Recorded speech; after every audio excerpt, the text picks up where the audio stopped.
বুখারী শরীফের একটি হাদিস। বুখারী শরীফে একটি হাদিস আছে, হযরত ইবনে উমর রাদিয়াল্লাহু বর্ণনা করেন, হুজুর সাল্লাল্লাহু আলাইহি সাল্লাম ফরমাইছেন, একমাত্র দুই ব্যক্তির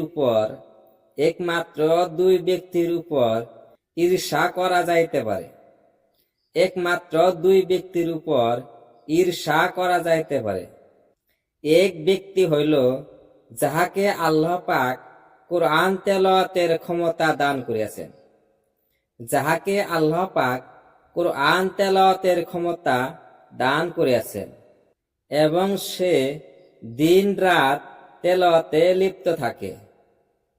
এবং অপর ব্যক্তি হইল ওই ব্যক্তি যাহাকে আল্লাহ পাক প্রচুর ধন দৌলত দান করিয়াছেন। যাহাকে আল্লাহ পাক প্রচুর ধন দৌলত দান করিয়াছেন এবং সে দিন রাত উহা হইতে আল্লাহর রাস্তায় খরচ করিয়া থাকে। এবং সে দিন রাত আল্লাহর রাস্তায় খরচ করিয়া থাকে।